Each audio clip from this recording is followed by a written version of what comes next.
Welcome, everybody, to the Coach Bru podcast. This is one of those rare episodes of the pod where I bring on a guest. A lot of the time, it is a monologue. Today, we're going to have a dialogue. We're going to have a fantastic, fascinating conversation with a very interesting man. If you are listening to the podcast and not watching it on BruTube, aka my YouTube channel, you will. If you don't already know who my guest is, you will be discovering him through the power of his voice, which is precisely the way I discovered Jim Jackson. And I actually discovered Jim many years ago and rediscovered him earlier this year during the, I don't even know if we're allowed to say this without getting banned, the pandemic. So I'll give you the backstory, then I'll introduce Jim. I was in grad school many moons ago. Now I'm making both of us sound old. That's probably not, I shouldn't have said that. It was a couple of moons ago. It wasn't many moons ago. A couple of moons I've lost track of the moons, Bruce. Me too. Outside of Philly, in South Jersey, I was living. And if you're in South Jersey, I'm not even sure where the line of demarcation is, maybe like around the Princeton area. But you're a Flyers fan. You're a Philadelphia Flyers fan because you're so close to Philly. And then north of wherever that line of demarcation is, you're like a New Jersey Devils fan. But anyway, the Flyers were, the team when it came to hockey. And when I couldn't score a cheap ticket to a game, I would listen to the broadcast on the radio. And my guest has been the broadcast voice of the Philadelphia Flyers ever since 1993 on TV and on the radio. He also was the broadcaster for the Phillies radio broadcast team from 2007 to 2020. And interestingly enough, he is also the broadcast voice in a couple other stadiums. Stadium status and beyond stadium status. I had the audiobooks recorded this year for Beyond Stadium Status, which is the sequel to Stadium Status. And I released a new edition, a new updated revised second edition Stadium Status. And as I was auditioning voices, I was listening to, I'd listen to them one by one, just go through the audition list. I said, that voice sounds familiar. I know him from somewhere. How do I know this person? And then, I thought my mind was playing tricks on me. And then I clicked on the link to the narrator's profile. It was Jim Jackson. And it said, voice of the Philadelphia Flyers. I said, holy shit. How long has he been the voice of the Flyers? I knew I knew that voice. My mind is not playing tricks on me. I'm not as senile, and my brain is not in as much cognitive decline as I originally thought. And I was right. When I lived in South Jersey and was commuting into Philly and listening to the Flyers games religiously, Jim Jackson was the voice. He's now the voice, and it's very fitting. The guy's office, he calls the stadium and the arena his office. He is the narrator of my audiobooks. And Jim, welcome to my podcast. The universe has just been sending us all these signs, man. I guess so. And it's my pleasure to be here, and was my pleasure, honestly, to narrate your audiobooks, because I've done several books. I actually just started audio narrating books maybe November of last year, so about a year now.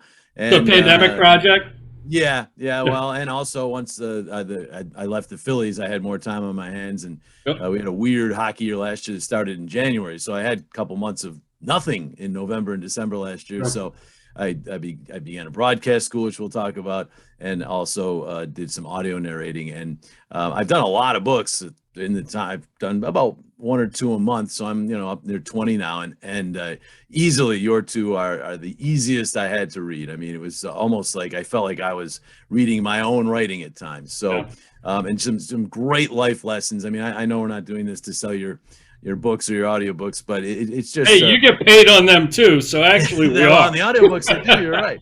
But I mean, it's just a lot of life lessons. And I know I'm going to go back to those books and audiobooks frequently, because you wrote them in kind of segments, so that and in fact, the second one, right, you had one big chapter, I guess. It was all segments, but it was just to me a lot of things that I could apply to my life personally and professionally. Things that, as I'm thinking back of what I've done and what I might be able to still do, how I could have changed what I've done and what I could do moving forward. And I just found it really, really easy to read. As I said, the most important thing, because you know what it's like for someone when they're reading a book or even listening to an audiobook. If it's something that doesn't really relate to their language, if it's tough to read, they eventually put it down or turn it off. So yours was almost like just I was listening to someone talking my language, and cool. And so I really enjoyed it. So getting that, I mean, that was outstanding. It was fun, and it was my pleasure to do it. So my pleasure now to be on the podcast. Yeah, it's my pleasure, man. Long overdue getting you on here. I am fascinated kind of by your backstory, your origin story, how you came up through the ranks in broadcasting. And, I've always felt, having spent time in radio and doing sports talk shows, I've always felt like radio especially is something that, like, it gets into your blood at an early age. And I don't know if it's just our age, and that, like, radio when we were kids is kind of all we had, because parents would watch what they wanted to watch on TV, and I became the remote control in my house. I would get up and change the channel for my dad. But if I wanted, to choose the entertainment, it was going into my room and flipping through the radio dial and catching a game that way, or listening to a talk show, whatever it was, being my own DJ with recording songs off the radio. It just got into my blood early, and I think that's what gravitated me to it. When I got out of coaching and I went into broadcasting, just kind of fell back in love with it. I am wondering when you got the radio bug, so to speak. I actually, I love radio as my background, but I've obviously been television now for so many years. I did radio for the Phillies, television for the Flyers, so I had them both covered. So I'm kind of out of the radio mix at this particular moment, which I don't like. I'd like to get back into it. But for me, it was when I was really young. I wanted to play sports. I think that's mostly the case for us, women and men now. You want to play the sport first, right? And I figured it out, not that I'm a genius, but I figured it out at a pretty young age that I wasn't going to make it to the NFL or the NBA or the NHL or Major League Baseball or any of the big leagues with my athletic ability. I was average at best in Little League and bitty basketball, as we called it, in upstate New York, Pop Warner football, all those things. I was average. I wasn't awful, but I was very average. I was awful. So I was awful. Yeah, I wasn't a standout, let me tell you that. And so, and then I knew that I loved sports. We didn't have as much sports on television back then as we do now, but whatever there was on, I was watching it, and I was talking about it many times while it was on, to the point where sometimes I'd do games into a tape recorder. And there came a time, I think I was playing JV football, actually, and they called me up to play in the varsity for a practice. Somebody was sick or something. So they called me. It was not because I was the best guy. They just needed a body. And they put me in at linebacker. I'm not the biggest guy. I wasn't the biggest guy then. And I got plowed 5 or 6 times. And the last time I remember I got to the hole and I finally said, I got him. I see the fullback coming my way. And then the next thing I know, it's like right out of the movies. Everybody's standing around me and I'm looking up at the sky. I was completely out. So I remember going back into the locker room, and I just sort of sat there for a while. A couple of the upperclassmen came up to me and said, "Kid, don't worry about it. You're only a sophomore. That was going to happen." I said, "Hey, I'm going through a life moment now," is what I was trying to say to myself. And I went home that night and I was talking with my dad, and I said, "Dad, I love sports. I love playing sports. but I'm really not that good. I'm okay. He said, yeah, you're pretty good. I said, I'm not really that. He said, I'm certainly not good enough to make it to where I would want to be, the big time. I got to figure out a way to be involved in sports. And he said to me, why don't you look into broadcasting? You're always talking about sports. You're always doing stats. You're always sometimes calling the games off the TV. And I said, yeah, I think that's probably a good idea. He said, or write about it, because you write a lot too. And so it was either or, I suppose, because I love writing about sports as well. And so that was it from that day forward, and really from before then, because I was already calling games. My dream was to be a play-by-play announcer, radio, television, doesn't matter. I wanted to be a play-by-play announcer for a team, and it didn't matter the sport either. I was not a hockey guy. I was not a football guy. I was not a baseball. I loved all four of the major sports, not as much into soccer. Soccer wasn't as big back then, but the four majors, I was all over all of them. And my goal became to go to Syracuse, because Syracuse University was only an hour away. This was Utica, where I grew up. And so my sole goal in life was to get into Newhouse School of Public Communications. And so I had to get my grades up, because it's not easy to get into Newhouse. I got them up, I got in. And once I went to Syracuse, everything changed. I went from a mindset of, I wouldn't mind doing a local radio talk show in Utica for the rest of my life, to wanting to be the president of CBS Sports. My motivation completely changed once I got to Syracuse, because I was around all these kids from New York City and from around the country, and their ambition, was 10 times mine. And so a world-class place like that just really introduces you to a higher standard, and you aspire to more. And that's, I think, why your environment that you put yourself in is so important for all of us. I love that. You're pushed. I mean, I equate it, Bru, to players. It's great to practice against players who you're better than, so you can look good and all that. But you get better when you practice against players of equal or even better, as long as you don't go too high. I mean, if you start practicing against guys that are 2-3 years older, or girls that are 2 or 3 years older, you might end up with so much defeat that hurts you. But it's better to practice against better competition, because I think that's how you get better. It's similar to being around people in business or in sports who are slightly better or more advanced than you are further along the line, because you learn from them, and then you can you can ride their coattails sometimes, but also you can basically learn from them and be like them and progress. So yeah, absolutely. What was your first experience where you said, you know what, I can do this. I can do this for a living. I can make a career out of this. Like, there's always, I think, that aha moment somewhere along the path. Maybe it's an internship. Maybe it's, your second job out of college, whatever it is. I'm wondering when the switch got flipped for you with that. I go, there's two times really. One, I go back to Syracuse, because I went there, this wide-eyed kid, graduating class of 73 from New York Mills High, into this humongous school with kids from all over the world, let alone the country. And I knew right away, like, wow, this isn't going to be easy for me to stand out among this group. And for a little while, I struggled my first semester. I struggled both academically and basically just with adjusting to the culture shock of it all. And then I overcame that, and the grades started getting back up, and I ended up a good student. And then I went to work my second semester at WAER, the student radio station there. And that's where I think it really bit me, because the competition to get on the air, first just to do sportscasts, then to get a spot doing the weekly sports talk show. But of course, the big one, to do the games. They did the basketball, football, and lacrosse, and to get to do that. And that only went to upperclassmen for the most part. But I think I realized I was okay. I don't think fully, even to this day, I feel like there's another level for me. I can continue to improve. But the point where I thought, hey, I might have a shot, was when I got cleared to do basketball as a sophomore. That doesn't happen to too many.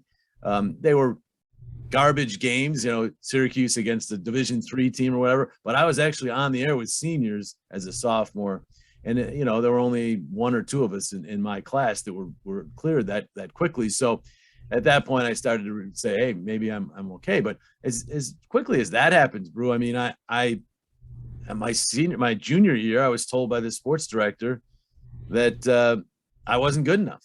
that I would never make it in the business, that I was good enough to do it at the college level, you know, at a college station, but I would not make it. And this sports director happened to be a guy who Sports Illustrated had just come in. They'd done a story on Syracuse being the cradle of sports broadcasting, and they put a picture of him in the story saying the next great sportscaster out of Syracuse. So we had been genuflecting to this guy for a couple of weeks. We talk about being set for life. You get, you know, Sports Illustrated come in and do that, you're going to have a job and all that. And it wasn't long after that story came out that he tells me this.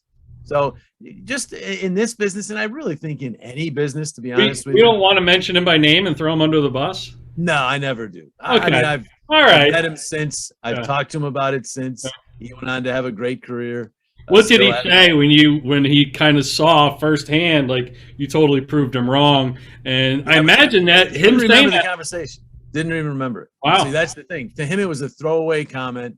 To me, it sent me into a 48-hour, what major should I change to? I mean, I thought wow, if this guy, who we all respect and think is the next superstar out of this school, says that, I must suck. So, I mean, I lived in a suite with 3 other guys, and one of the other guys, a broadcaster at the station with me, and he's gone on to have a great career too. And he talked to me and said, listen, you can't let one guy tell you that. And I said, yeah, but it's a pretty important guy. He goes, yeah, I give you that. But he said, you know, you've been doing so well here, and you got cleared last year, you're a junior, you got your senior year. And I said, yeah, I know. But I really thought, I was thinking about political science, whatever. I was thinking about changing. And I had minored in political science. And then I thought about it and I said, hold it. Why should I let one guy tell me what I'm going to do with the rest of my life? And instead of being crushed by it, I was crushed for a short period of time, 48 hours, whatever. But once I adjusted and thought about it, I used it as motivation. I'm not going to let him tell me. It's like John Locke in Lost, right? Don't let people tell you what you can't do or something like that. I basically, what's that? Jim, you think about how many record labels, when the Beatles came to the U.S., told them, like, there's no audience for your sound. Right. There's no commercial appeal to what you guys do here. Yeah. I'm not going to compare myself to the Beatles, but by the way, I just did. I'll compare you to the Beatles. If you've seen the documentary, I hear it's great. I got to watch it. It's on Disney Plus, right? Everybody's recommending it to me. I haven't seen it, but I can't wait to watch it. I can't either. But I will say, you are the Beatles of audiobook narration. No. Telling you. I am not the Beatles of anything. They are set apart. But you know, I'll tell you what. You used it as fuel for the fire, right? You know, so did they. And I'm, you know, the Beatles and Elvis Presley and you know, we moved to today, the superstars of today. Almost everyone, pretty much everyone, goes through that to some degree, and it's part of what I tell broadcast students today about what's going to make you successful. But for me, you get that moment where you say, I might have a shot, and then you just as quickly get that moment where you're told you suck. And that's kind of life. You know, there's highs and there's lows. You got to ride them. And I'll tell you a quick story about that. Herb Brooks was the Miracle on Ice coach, 1980 Olympics. I got to work with Herb for 1 full year in the minor leagues. He was the head coach of the Utica Devils.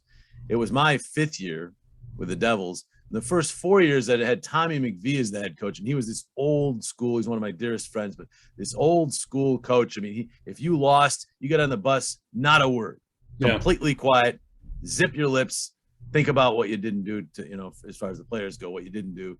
And so as the broadcaster, I sat right across from the coach. I sat zip lip too, right? And then if they won, beer on the bus, you know, celebrate the victory. That's old school, right? Well, Herb Brooks, I mean, all I had to base my opinion on him from going into the year was what I saw at the Olympics, where he was telling one of the players to stick a stick in the throat of the Czech player and all this. I mean, I figured he was pretty old school too, right?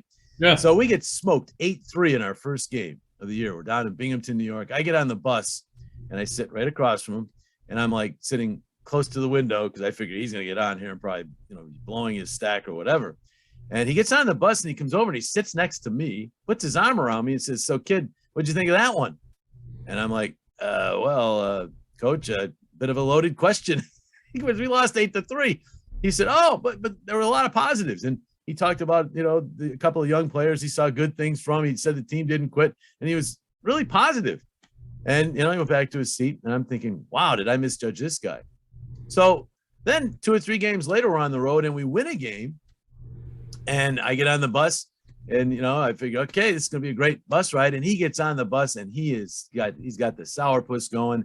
He sits at his side, doesn't even say a word to me, stares straight ahead. And I was like, wow, I mean, this is unbelievable. And it was like that all year long. After losses, he was happy. After wins, he was miserable.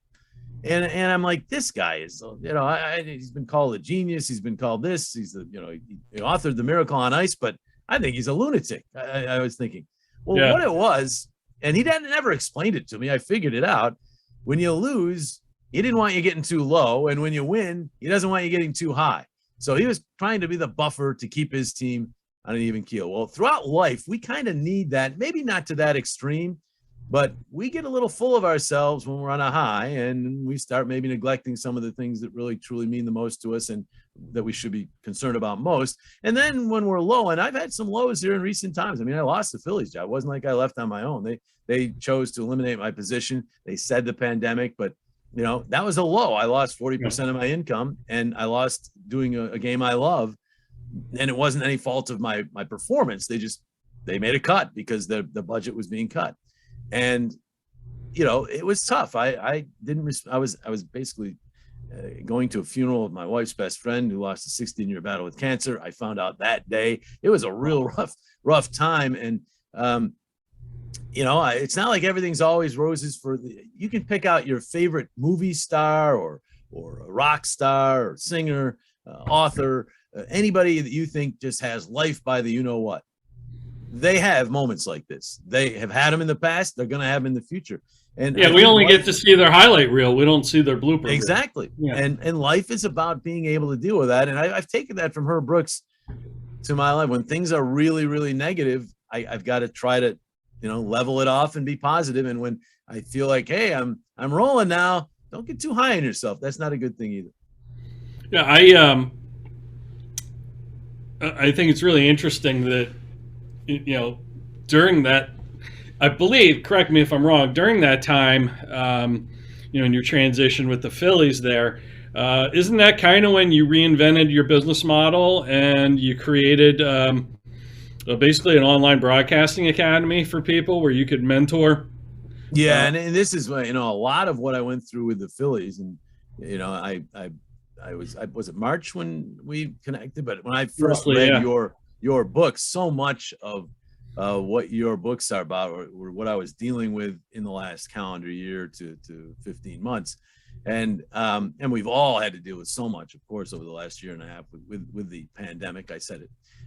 And, it's basically, I sat there and said, okay, I'm going to have more time on my hands. I'm going to have less money. I still have 2 college educations I'm paying off. My daughter's out of college, but I'm still paying it off. And I made the decision to pay my son's college off as he goes about 2 months before I found out I was losing 40% of my income. So, the bills are still there and they're there in full force. So I need to make some more money. So I've got more time, need to make a little more money. What am I going to do? And I literally went online and just searched for online businesses, at-home businesses, all these different things.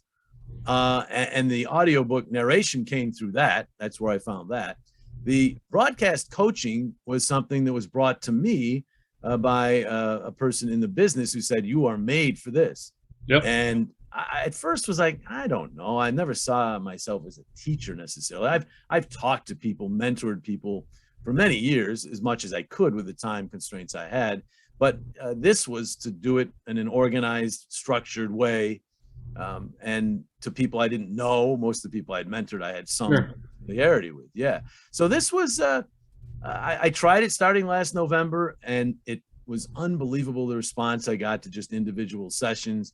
I ended up with 40 to 50 people that I did individual, 3 sessions, an hour each, and then mentoring on forward after that, and just love it. When I hear the improvement in their work, when they send me clips, I'm proud.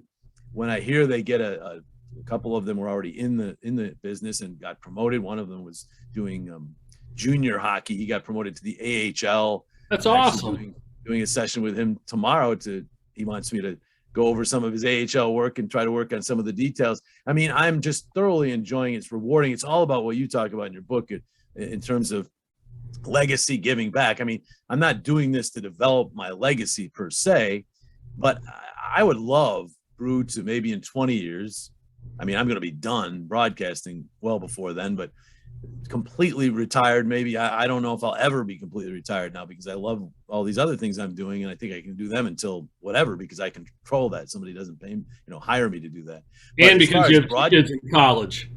Yeah, well, for sure I have to. Yeah, because I'm about to have one in college next year. Once I get the kids through college, then I'll be able to retire when I'm 283. I think. Yeah, that's about. I might be 270. Yeah. I'm not that far away from you. But the thing is, I would love in 15, 20 years to be sitting in my recliner or wherever I am, watching some of these people that I'm coaching now on television.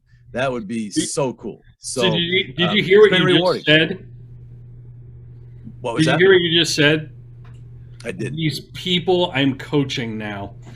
And you started out our conversation on this subject, and we kind of pivoted from the Phillies to Jim Jackson broadcasting, and you said, I didn't see myself as a teacher or an instructor, but you started doing it, and because of your background in sports, like you're like, you know what, I'm actually a coach. I'm not a teacher or professor.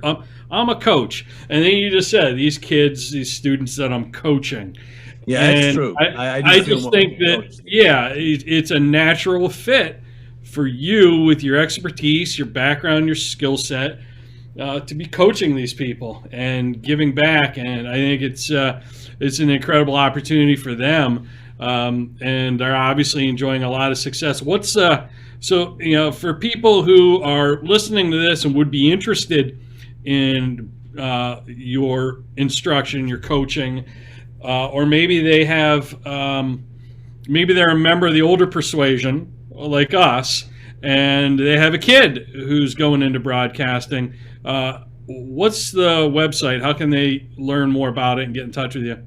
Easiest way now, we used to have an email, and I could give you the email if you have questions, but I'll put it in the show notes. Give us the website. Yeah, the website's jimjacksonbroadcasting.com. Awesome. So it's easy to remember, just my name and broadcasting.com, all one word. And on there, you'll see the one-on-one sessions. We occasionally have camps. I actually have a camp Saturday, but it's already taken care of. But we'll do more of those where there's group Zooms, 15, 20 people, if, however many. I don't like to get too large because I do like it to be interactive. But so we'll have camps, and those are cheaper because it's not one-on-one. But the one-on-ones to me are the best. Those are 3 sessions of an hour each. And as I said, once you're done with the sessions, then you can call me, email me, text me. Similar to you, I'm very accessible. With any questions, or if you want to just talk, or if you need a pick me up or whatever, that's available for the rest of their lives. And it doesn't matter if it's broadcast related or not. I'm here for them. So, and I've really enjoyed that so many of the people, and I can't say kids, Bru, because I have a 58-year-old. There's a 52-year-old. Yeah, there's a lot of guys who I've got several women. Most of the women are younger. But a couple of the guys, 52, 58, they've gotten into calling streaming sports. And I also want to point out, this isn't all about play-by-play. But this is any kind of broadcasting. I coach sideline reporters. I coach podcasters. I coach talk show hosts. I coach studio sports anchors. Awesome. I've done most of it.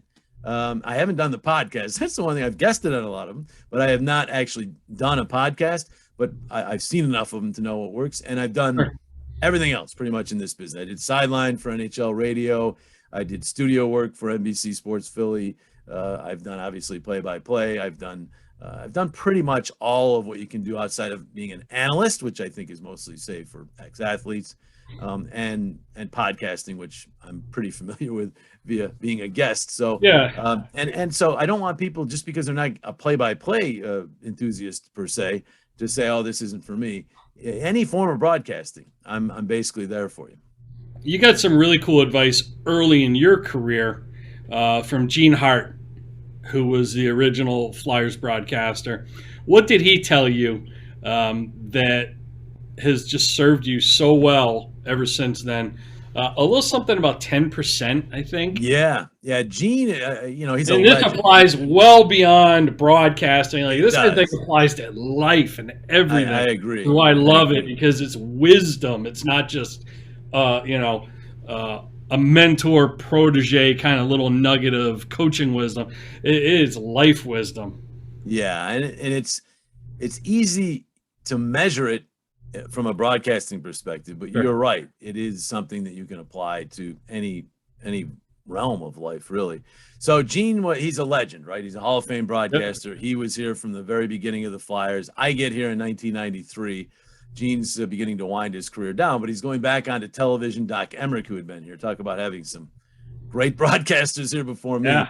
Doc Emmerich was leaving. And so Gene, who began in television, went to radio when Mike Emmerich came and then went back to television. And then I came in to do the radio. For 2 years, I got to basically watch Gene in action. He was doing the TV, I was doing the radio. And he used to carry around this big, huge black binder fold. I don't know what you want to call it. It was a big, it looked like an encyclopedia, to be honest with you. And he didn't have a computer. I had one, but it was, big, cumbersome back then, again, showing our age. But anyhow, everything he did was handwritten. And so it was in this big black binder of his. So one day, probably about 3 or 4 months into my time down here, I finally got up enough courage to say, Gene, the big black binder. I mean, that's a lot of notes. You're calling a fast-paced game hockey. I mean, I know I call it. You can't use much of that. And as soon as I said that, it was almost like he'd been waiting for me to say that, right? He looks at me and he smiles. He goes, well, you got to be prepared. And so he was hoping I'd fall into his trap, and I did. My very next question. So what percentage of all that information that you have in that black binder do you think you use on a game day basis, like an average? And he said, maybe about 10%. And so, of course, he knew that would set me off. And I go, 10%? I mean, you're wasting 90% of your time. I mean, 10%. Why would you waste all that time when you're only going to use 10% of it? And then, he looked like the cat who swallowed the canary. He's like, well, Jim, because I don't know which 10% I'm going to use. And it's so true. And I have now, obviously, with the advent of computers and the internet and so forth, I have many more ways to prepare than Gene even had. Your hard drive is a big black binder, really, today. Exactly. And so now for me, it's all about finding out what I can use and shouldn't use, right? For Gene, it was just finding out as much as he could because there just wasn't as much access back then. But he is absolutely right. I could show you, and I do show my students my prep. And I see other broadcasters look at my prep and think, wow, you really go into it. And I've had some ask me, I wait for it. Almost like Gene waited for me to ask. And they say, like, how much of that do you use? And I'll say, maybe 10%. And they'll kind of look almost self-confidently, almost like satisfied, like their way's better because this guy's crazy to use only 10%. But I know in my heart that I don't know what 10% I'm going to use. Yeah. And most importantly, I know going into a broadcast with the system I've developed now over all these years, it's over preparation to some, maybe. But to me, it's perfect preparation because I'm ready every broadcast where I'm able to complete my usual prep. I'm ready for pretty much whatever comes your way. Now, in live television, live radio, you're never 100% prepared. I mean, Al Michaels showed up in 1989 expecting to do a World Series, ended up covering an earthquake. So you never know what, is going to happen all the time. Yeah. You never know always what's going to happen, but you can at least go in feeling that way. And if you go in feeling you're ready for anything, you're going to be a better broadcaster. And if you go into a meeting in a business realm feeling like you're ready for anything that's going to be fired your way, you're going to be better in that meeting. So it doesn't apply, as you say, just to broadcasting. Be prepared. And it's part of my pep speech, which is part of my broadcast curriculum, if you will. It's not to pep people up, although maybe it will, but it's about PEP. The first P is for preparation. In my mind, you cannot be over-prepared. There are some people out there who feel if you prepare so much, you jumble your mind and you can freeze and all that. I just don't buy that. I mean, I have so much information in my head going into a broadcast, and I don't freeze. I put it down on sheets. It's there for me. If I have to, most of it sticks here. Some of it's on the sheets in front of me, and I have to refer to it. The bottom line is I have it there, and I'm ready for anything. So preparation. The E is for experience.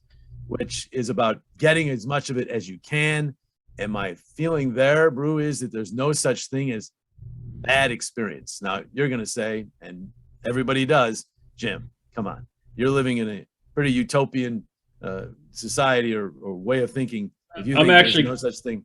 I'm actually going to prove you right. I'm going to let you prove yourself right. I'm going to play devil's advocate. Okay. And I'm going to let you prove yourself right here. So there's no such thing as bad experience. You wanted to be a play-by-play announcer, but you had to produce a Polish radio program for some podunk little station in your hometown of Utica, New York. That was your first job out of college? That was it. That was my first time outside of college radio, and I did a little cable while I was in school, but my first out of college commercial time on the air, I was sitting across from Maria Kowalski, lovely Polish lady who I couldn't understand a word she said. She spoke in Polish. And even though I'm a quarter Polish, but I did not understand her. And she'd point to me, I'd start the polka, or I'd read some English commercials for a show, or I'd hit the carts with the Polish commercials. And that was my very first job. And that is why I've been calling this team for 28 years now, the Flyers. And here's how that led to where I'm at. I'll do it in an abridged version, or we'll be here all day. But basically, because I was doing that Polish show, and this was after I'd gone to the station, out of school, no job, just said, can I hang around for a little while? And because I was a local kid and I was a Syracuse grad, they said, sure. I wasn't getting paid anything. And eventually they found probably a job no one else wanted, running the Polish show, and they stuck me in there. And I was doing that, and that was on Sunday morning. And so they'd have me stick around a couple hours after that, get it up to noon hour before someone came in to replace me. So I ended up riding the board in the Sunday mornings. And I realized that after the Polish show was over, they went to like top 40 music. And then they'd lead up to Yankees baseball or Syracuse University sports or CBS sports, Giants football, whatever. They carried a ton of sports, but they'd lead up to it with music. So I just didn't get that.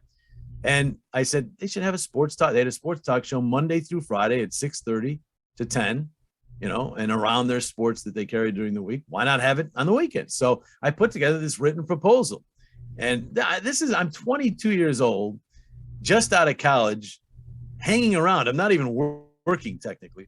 And I put together this written proposal and made copies for the general manager, the program director, the news director, and the sports director. And I said, hey guys, can I get like 5 minutes with you guys? And they're probably thinking, now that I think about this now, what does this kid want? And they gave me the 5 minutes, and I went in and I presented them the written proposal. I explained, you guys are a news talk sports station all week long.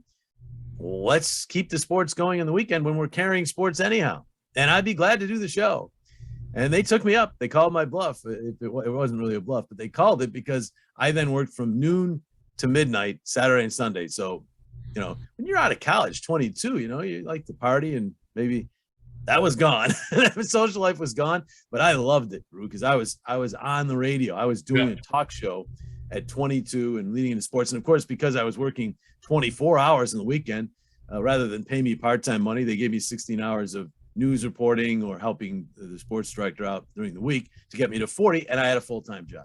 So I created a full-time job. 6 months later, that sports director, Tim Roy, left to go to Birmingham. By the way, he's moved on to Golden State. He's been the voice of the Golden State Warriors for a long time.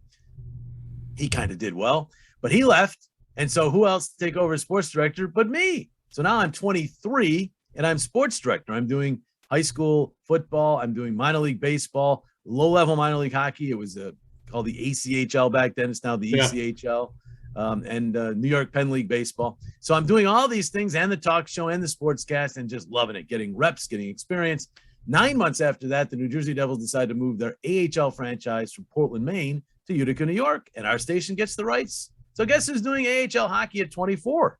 Me. Wow. I'm now doing one step below the NHL. I'm less than 2 years out of college. And I did that for 6 years, every single game the Utica Devils ever played. They changed stations. I went with them, turned into a salesperson for a while. I hated it, but also learned some things from doing that, even though I hated it. And then the Devils decided to move, and they weren't taking anybody with them. And I wasn't working for the team anyhow. So I was at a crossroads. I had just gotten married, and it was time to put up or shut up. I sent tapes to the two expansion teams. The coach of the Devils that last year was Robbie Ftorek. He had actually replaced Herb Brooks. And he told me that on the bus ride home after the last playoff game, he'd had all the players coming up. They'd gotten eliminated. He was having them tell him what they were going to do for their summer workout routine and all that. He got done a little early, so he pulls me over to his seat. Says, "So what are you going to do?" And I said, "Well, I've sent my tapes to Anaheim and Florida, the 2 expansion teams, and we'll see what happens." He goes, "What about?" And I'll clean this up. But what about the other? At the time, I think there were 22 other teams. What about those other teams? And I said, "Well, if I hear of openings, word travels. I'll send my tape." He says, "Send them now. Send them now." So they have them. I go, "Most of those end up in the circular file, don't you think?" He goes, "You never know." So I took him up on it, and I decided to basically, now today, what you do is you just click a link, send it, right? Sure. Pretty easy. Yeah. Back then, you had to physically do the tapes. So I had to hear myself way too much, Bru. I mean, I had to listen to the same audition tape about 20 times. But anyhow, I did it, sent them all out. It was like 3 weeks later, the Ducks approached me. I negotiated with them, went from the top 5 to the top 3 to getting the job, was negotiating with them when the Flyers called me. Literally got off the phone with the PR guy as I was trying to negotiate with Anaheim. They hadn't given me a contract yet.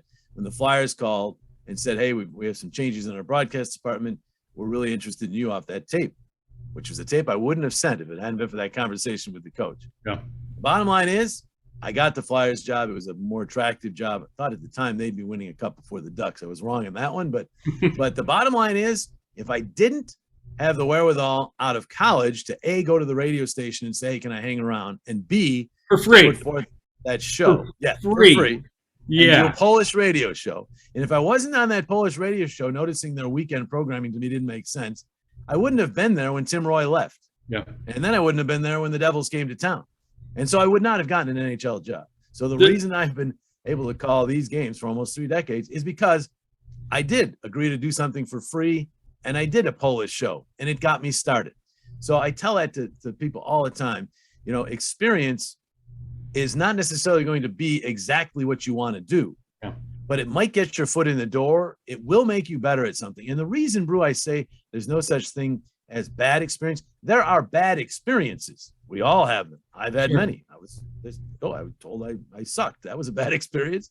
But every experience to me is a learning experience. Yep. So even the bad experiences, you learn something, A, about yourself, B, about a certain company, C, about a business, D, about life. But you learn something. And to me, if you're learning something, that's a good experience. It's payment in and of itself, even if you're working for free. It's payment. Yeah. And I told you the sales, I had to do that for 3 years when they switched stations in Utica. I hated it. I detested sales. I did not like it at all. But in doing sales, I learned how to communicate with people, and especially people I didn't know, cold calling, things like that. And it definitely helped me moving forward. So I even got things out of something I absolutely hated. Right. So that's the interesting experience. That's the interesting thing today, too, is there's such a push for, every internship should be paid. No one should have to work for free. And no, actually, you know what? You ought to be willing to do whatever it takes if you want it bad enough.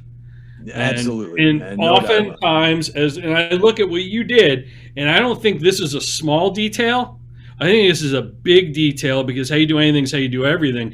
You were 22, you're right out of college, and you were showing up early on a Sunday morning for a Polish radio show.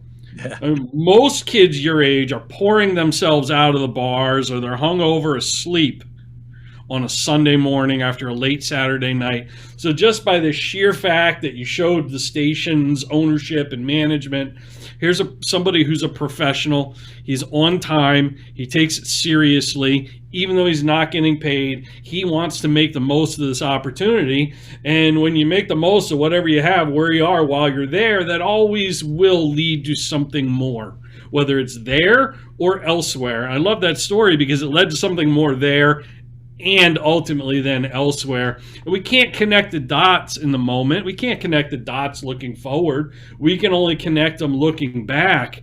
But that's the power of, there are no bad experiences, something you can always learn, and just being willing to work for free.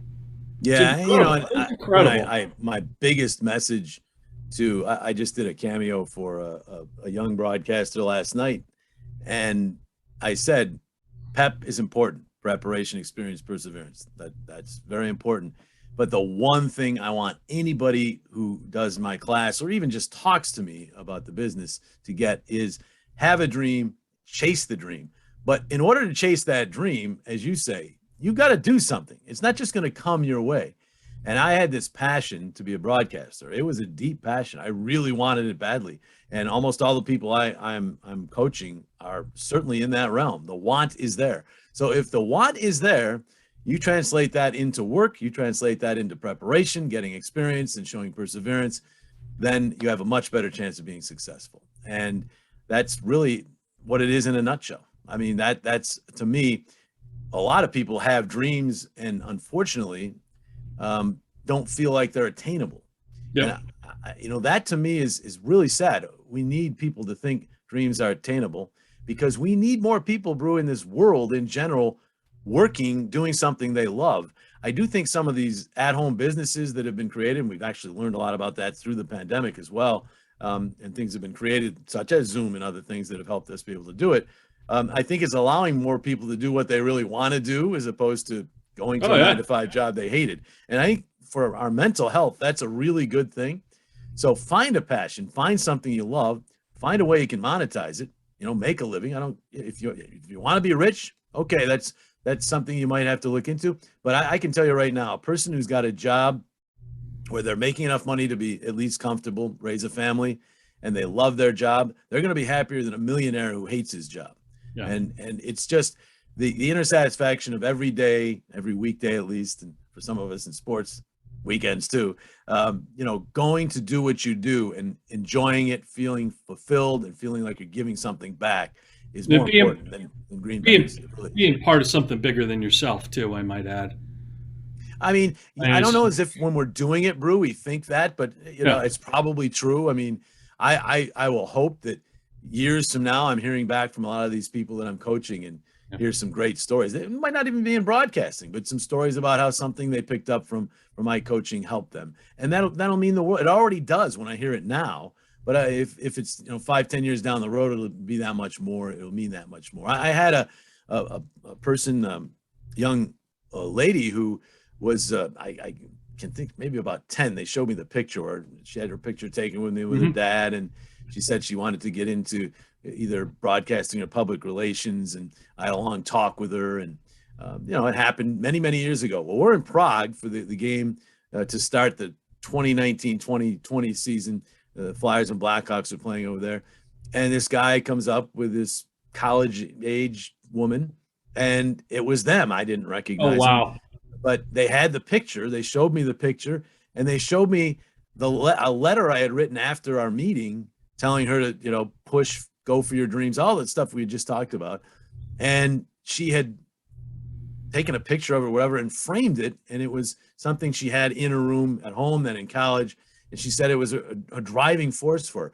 I cannot tell you what that did to me. I mean, it was like, wow, that is, I don't even think of myself as having that kind of impact on people. I really don't. You never know. Never really. Yeah, and I mean, to me, that was one little letter I wrote. It wasn't that long or elaborate, and it was one meeting at a game where we had a picture taken and had a little talk with her.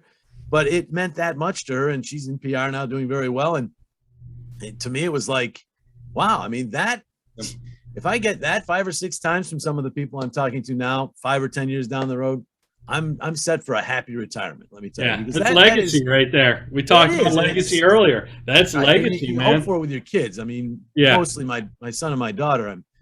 I'm hoping that for the most, of course, but all of these other people too. And if I can, help them in some way, it's just. And I didn't really know too much. I mean, I've gotten some letters back from some people I've met, and they appreciated it, and it's awesome. It really is. But to have that kind of impact on that young lady really meant a lot to me. And it was one of the driving forces for me to get into this too, because I figured if that small contact and one letter could do that, what can 3-hour-long sessions and forever being connected do? So hopefully it does lead to some more moments like that, because, as you might say, I'm giving back, but it also gives to you. I mean, the feeling it gave me is hard to top. Yeah, that's a boost for you as much as it was for her. And I think that's something that we, I kind of liken it to, and follow me on this. Stick with me on this. Okay. I kind of liken it to the customer service hotlines at most companies. And here's what I mean. Most of the time, people call a customer service line to complain about something. Yes. Most of the time. I don't know many people call up a customer service line to say, I love your product. You're right. On rare occasions, you'll get an email or they'll get a phone number or a phone call rather, raving about them and how the company over delivered, or you love the product or service, whatever. Those rare occasions.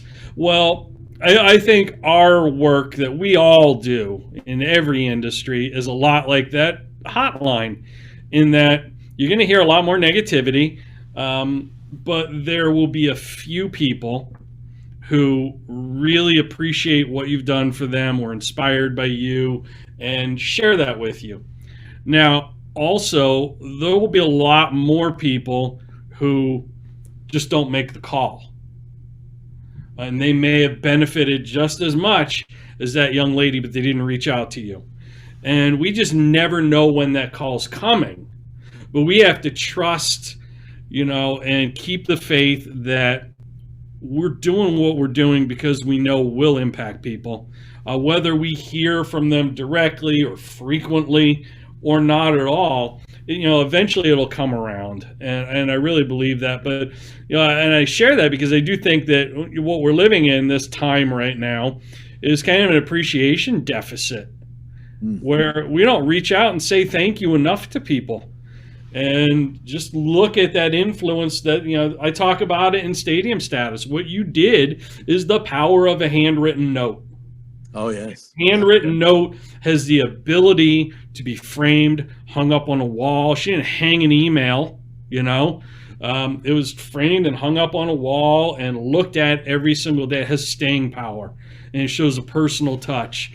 And if you're listening to this, I want to encourage you to do what Jim did for that young lady and reach out to somebody. Let them know, somebody that's not as far down the road as you are. Let them know they're doing good work and they have a lot to look forward to, and just to stay the course and to work hard, because it'll pay off.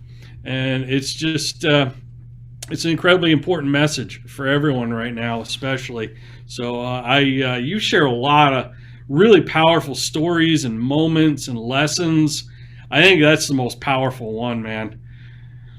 The power of appreciation. It's powerful to me, yeah. And I do think, especially, Bru, in this time, we're seeing now more people are being open about mental health issues.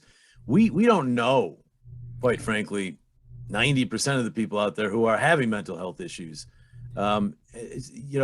You could actually, in going to thank somebody for their work, or going to tell somebody, hey, you're doing a great job, you could curtail their mental. I mean, just little things like that have huge impacts on people and can take them out of a bad place. They really can. So we definitely need more of that. We need less, of the haters on Twitter and all that.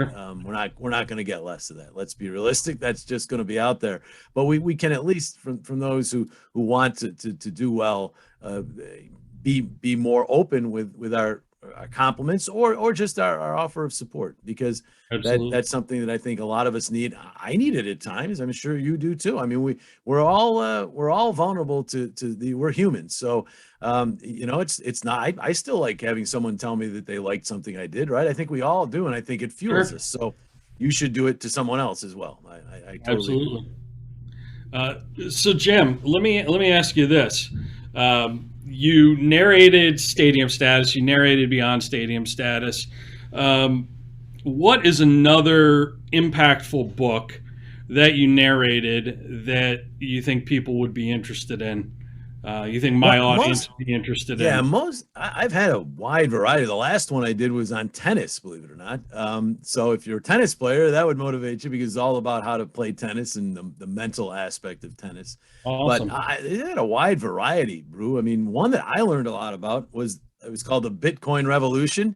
and there's a revolution going on out there. Oh, I've definitely got some Bitcoin investors in my yeah. And here. I mean, I learned a ton. I didn't dive in. I probably should have, because it's gone up a lot since I did that. I actually, if you remember when China decided not to use Bitcoin, it dropped, right? That's right as I was narrating the book. So I actually called the author and said, "Do you still want to go forth?" Because it was dropping every day. Yep. And they said, "It's gonna bounce back. Yes, go, finish the book. It'll drop again too." Yeah. Oh, it's up and down. It's volatile. There's no doubt about it. But if you look at the overall trajectory, I mean, I have a family member who got in on it when it was just beginning, and he's doing very well. Me too. Yeah. So, but anyhow, one that would be inspiring. A lot of mine are. They call them, I don't like the term, I'm sure you don't either, self-help books. No, it's shelf help. Most of them never get picked up off the shelf. Exactly. Yeah. Exactly. So, but a lot of mine are about that. Specifically, I have all my titles listed on my ACX profile. But I don't really want to pick one out of them, because I really enjoyed all of them. I mean, I've already said yours are probably the two best. I also did a couple books for Donald Monaster, who is about, one was about corporate world being the best you, one was about being the best you in your own life. Those are also very good, and he's got a third book coming out. I'm hoping I can be the voice of it when it goes audio, but so those were very good as well. Those are two of my first books when I first got started. So I mean, I choose pretty carefully. I don't, I mean, in the beginning I was taking whatever I could get, so I did some books that are kind of out there, but now I'm finding ones that I'm in sync with. Yours, yeah, you kind of find in a lane. Yep. Yeah, I mean, I agreed on yours, sight unseen. I mean, you told me the story, and I read the audition. The audition was great. The copy was great. Yep. So I said, if the whole book is like this, I'm going to like this. And then you contacted me and said, it's not just one, it's two books. I said, oh, awesome. So we did it, and I loved it. So I think things happen for a reason too. Like, it's no small coincidence that we got introduced to one another here. I agree. It's the power. I don't know, things happen for a reason, or fate, or however you want to go with it. But yeah, I mean, I'm very happy it did. I learned a lot, and that's the other thing about audiobook narration. I mean, I'm an information hound. There's another term used by some, but I'll say hound. And so I don't like reading fiction, believe it or not, because it's just straight fiction. If it's fiction based in reality, I'll read it. But I really have this thing, like, if I'm taking the time to do something, to read it or to listen to it or watch it or whatever, I want to be learning something. I'm weird that way. Yeah. So, and yours should enrich your life. I mean, it really should. Yeah, I learned a lot from yours, and as I said, I'm going to go back to many of them, because unfortunately, as I get older, my retention isn't quite as good. But I'm going to go back and as I now practice my number name recognition for hockey games more and more and more as I get older, I find I go back to reading books that I had read before, even watch movies that I've seen before more and more and more, just because, I mean, I flood myself with information as part of my work, as part of my life, and you can only take so much information in. So you got to go back and recount it and make it fresh in your mind. That's my theory on that. It's almost like an exercise. Yeah. But I remember yours, and I said, oh, these are things that, I mean, I could probably read your books once every year. And I encourage everybody to do that. I encourage them to actually buy a copy once every year. Oh, there you go. Yeah, buy a new copy once every year. Yeah, when you read it, if you're buying the physical book, and by the way, I highly suggest the audiobook. But I do too. That's the reality of it. Most people listen today more than they read. It seems that's the direction they're going. I mean, these sites are taking off, these audiobook sites. So, but if you read or listen to your book, it is one you're gonna hear or read something, say that's great, but then you move on to the next one. That's great too. Awesome. And what we're going to do, Jim, is we're going to put a link to your website in the show notes. Also put links to my audiobooks that Jim narrated in the show notes. More information where you can reach out to him if you want to get involved with his coaching, which I encourage you to do. And just to be able to follow him on social media. I get smarter. I get a little smarter every time I talk to him. I really enjoyed our conversation today, Jim. I encourage everybody to connect with you, follow you, and reach out. And we need to do this again. Absolutely. And I I will probably at some point get around to having my own podcast, Bru, but right now, NBC would probably say, if you're going to do a podcast, you might as well do it for NBC. And then I'm doing a podcast, and I'm spending a lot of time on a podcast that I'm probably not making any money on, and I've just lost a lot more hours, because you know me, I'm not going to put just a little bit into the podcast. I'm going to put a lot into it. So at this point, podcasts aren't part of my. So I guessed on. I guesstimate 5 of these a week. That's about an average. Some weeks 3, some weeks 7. You know, it's so, and I love it. I love talking. You can tell I have a passion for what I do. I have a passion for life, to be honest with you. And so, if this podcast got someone like that girl who read my note way back when that little girl is now a successful businesswoman, then this was worth it, right? We impacted one life. If we impacted one life with this podcast, then hey, it's a pat on the back. That's really what it's all about. Exactly. Awesome. Thank you, Jim. I really appreciate you making the time today to come on. And number 1, go Flyers. Number 2, we need to get it going, Bru. Go follow Jim Jackson. I'm going to go into the link in the show notes, follow him, pick up a copy of the audiobooks, and we'll catch you in the next episode, folks. Thanks for tuning in to the Coach Bru podcast, and thank you, Jim. This has been great. My pleasure.